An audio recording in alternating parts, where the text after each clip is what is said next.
নমস্কার, রাঁধুনির স্বপ্ন উড়ানে আপনাদের স্বাগত। আমি আজকে রান্না করতে চলেছি তেল কই। এর জন্য আমি 300 গ্রাম কই মাছ নিয়ে নিয়েছি। ভালো করে ধুয়ে হলুদ লবণ 2-3 ফোঁটা লেবুর রস দিয়ে ম্যারিনেট করে নিয়েছি। একটি মিডিয়াম সাইজের পেঁয়াজ বেটে নিয়েছি। একটি টমেটো টুকরো করে নিয়েছি। এখানে মৌরি, আদা, 2টো শুকনো লঙ্কা, একটা এলাচ, সামান্য দারচিনির টুকরো দিয়ে বেটে নিয়েছি। এখানে গুঁড়ো মশলা নিয়েছি 1 চামচ জিরে গুঁড়ো, 1 চামচ ধনে গুঁড়ো আর পরিমাণ মতো হলুদ।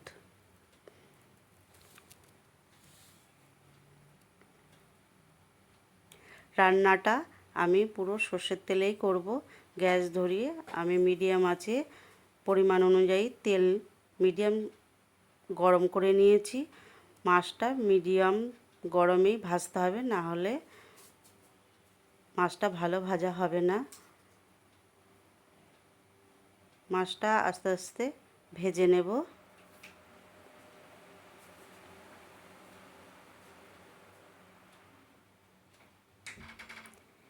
এক পিঠ ভাজা হয়ে গেলে আর এক পিঠ ভেজে নেব।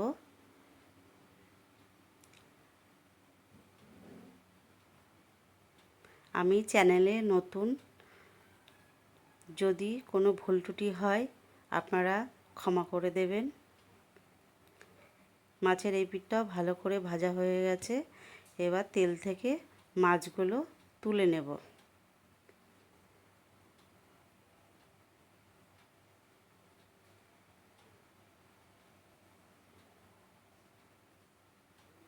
ভালো করে তেলটা ঝরিয়ে নেব।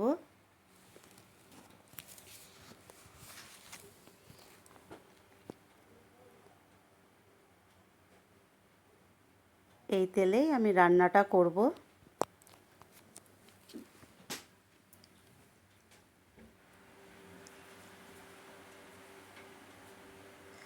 তেলে আমি টমেটো দিয়ে দেব।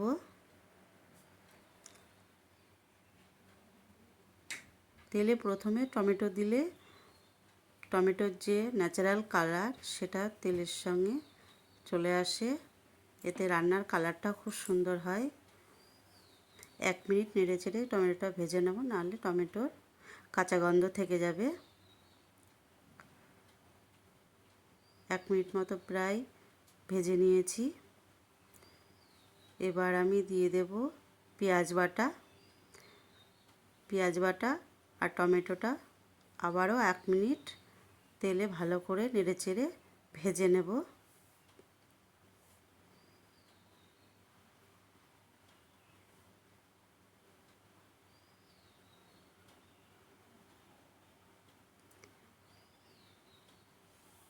ভালো করে ভেজে না নিলে পেঁয়াজের কাঁচা গন্ধটা থেকে যাবে।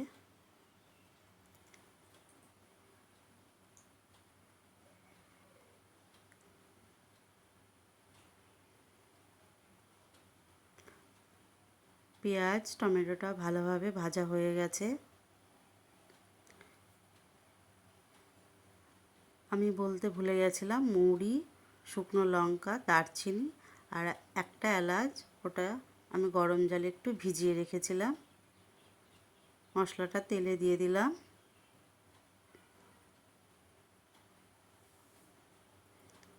আবারও একটু নেড়ে চেড়ে নেব।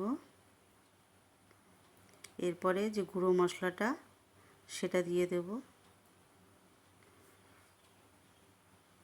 শুকনো গুঁড়ো মশলা সামান্য পরিমাণে জল দিয়ে ভিজিয়ে রাখলে ভালো হয়। সব মশলাগুলো ভালোভাবে তেলে নেড়ে চেড়ে নেব।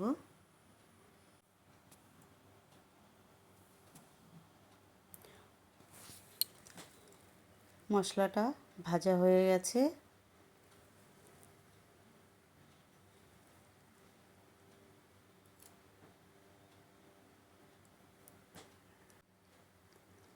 মশলাটি যাতে না পুড়ে যায় ওর জন্য আমি একটু সামান্য পরিমাণে জল দিয়ে কষিয়ে নেব।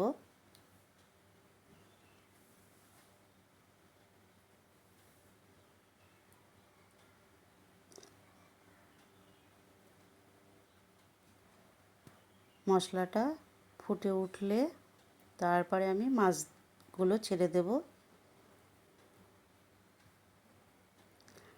রান্নাটা যদি আপনাদের ভালো লাগে তাহলে অবশ্যই একটি লাইক করে দেবেন। মশলাটা ফুটে গেছে, এবার আমি মাছগুলো দিয়ে দিলাম।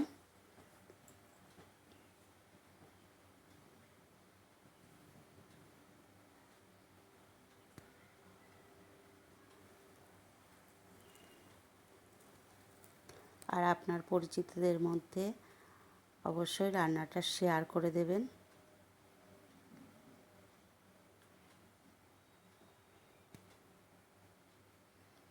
এবার পরিমাণ মতো আমি একটু লবণ দিয়ে দিলাম। সামান্য পরিমাণে চিনি দিয়ে দিলাম। চিনি লবণটা আপনারা নিজেদের স্বাদ অনুযায়ী দেবেন। মাছটা এপিট ওপিট ভালো করে কষিয়ে নেব।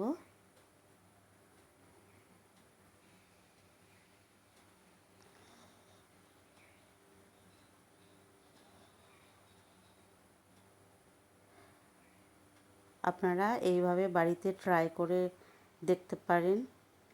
আর ট্রাই করার পরে অবশ্যই কমেন্টে জানাবেন যে রান্নাটা কেমন হয়েছিল। রান্নাটা প্রায় আমার শেষের দিকে। এবার আমি ঢেলে নেব।